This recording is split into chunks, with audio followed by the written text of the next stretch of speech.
My father, Robert, was a healthy, strong man who had been through a lot in his long life, but that night he came home around 3 in the morning. I didn't recognize him when he crossed the threshold, pale as a ghost.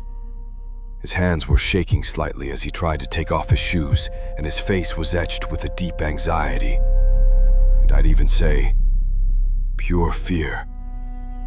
I wouldn't have been so surprised to see him like that about 7 years ago, when he first started that very specific job.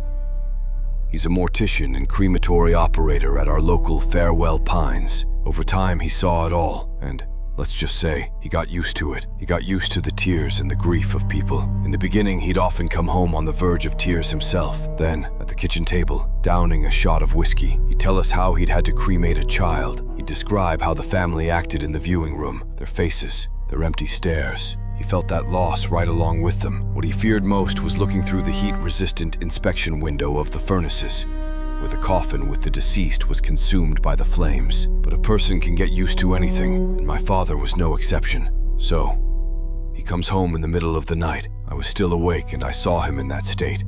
"Dad, what happened?" He barely looked at me. He finished taking off his shoes and went silently into the kitchen. "It's fine," he muttered under his breath. "It happens. I'm not an idiot, Dad.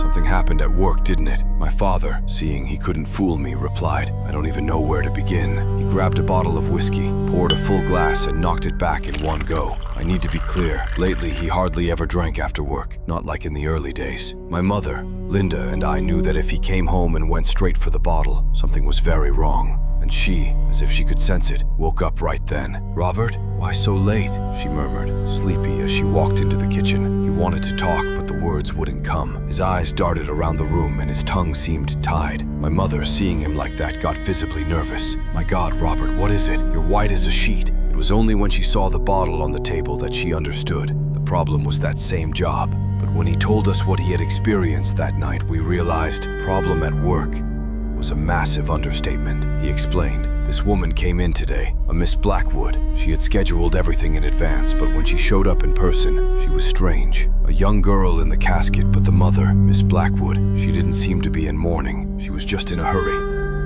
A desperate hurry. She kept pressuring us, asking how to speed up the whole process. We explained that we had to wait for the paperwork to be settled, that my job was basically to push a button, but she wouldn't hear it. She offered money.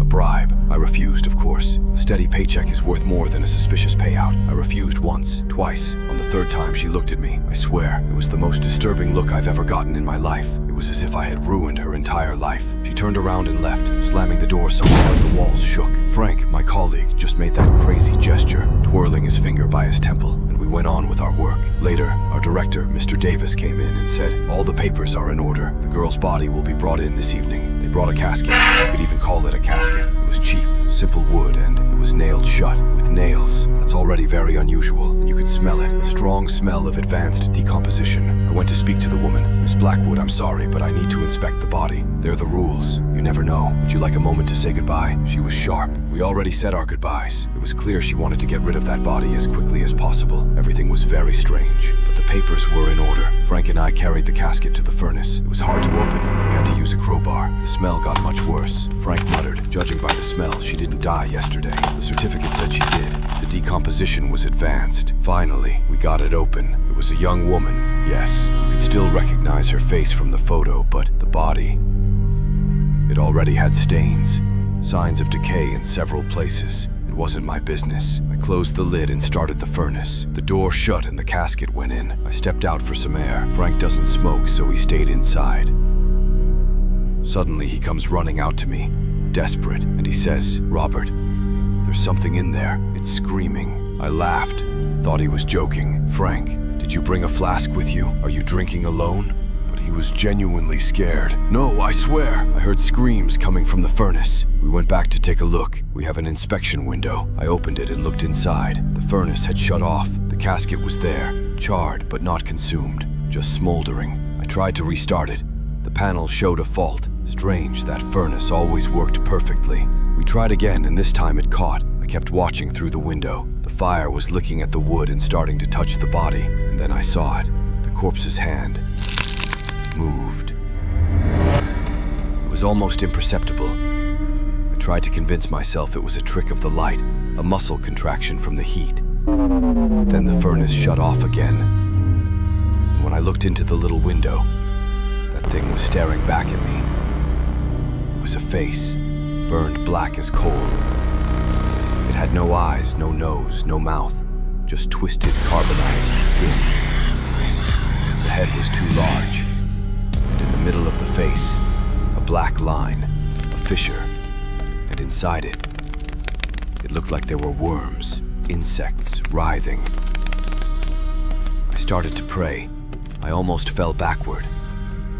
There was something alive inside that furnace, and it wasn't the dead girl. My mother didn't believe him. "Robert, are you sure you haven't been drinking?" "I didn't drink," he shouted, frustrated. Here's the proof." He grabbed his phone and showed a picture. It was a blurry selfie, but you could see the furnace in the background and, in the small window, the terrifying silhouette of that demonic face. My blood ran cold. My mother screamed. "My father can barely use his phone, let alone Photoshop. This was real," he continued. The thing vanished from the window and started pounding on the furnace door from the inside, pounding with force. Frank ran and hit the ignition, turning it to maximum. What came next was a sound, a hellish roar, like a locomotive mixed with 1,000 screams of agony. "Why didn't you run?" my mother asked, shocked. "I don't know, Linda. My brain just shut down. We only ran when the furnace's inspection window shattered. We ran through the halls. All the doors were locked. The key was in the furnace room. The only way out was to hide in a supply closet. You could hear that thing walking the corridor, heavy, shuffling footsteps. It walked right past us. When we came out, it was there, around the corner, waiting for us. That's when we finally ran.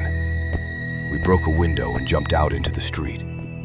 Frank twisted his ankle. I dragged him.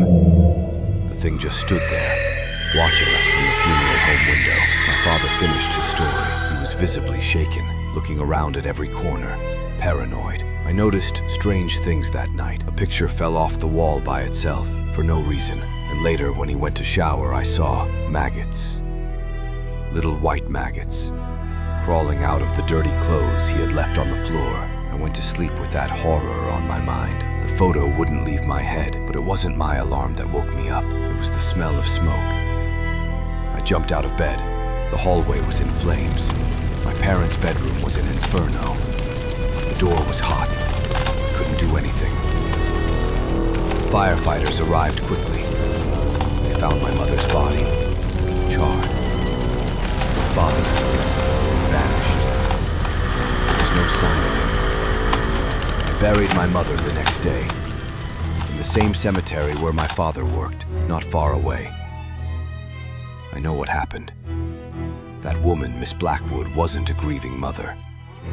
She knew that young girl's body was possessed, that it was a host for some demonic force. She wanted to destroy it in the fire, but the cremation ritual didn't destroy it. It released it. It took my mother, and I believe with all my terror that it's now walking around in my father's body, waiting for its moment to cause more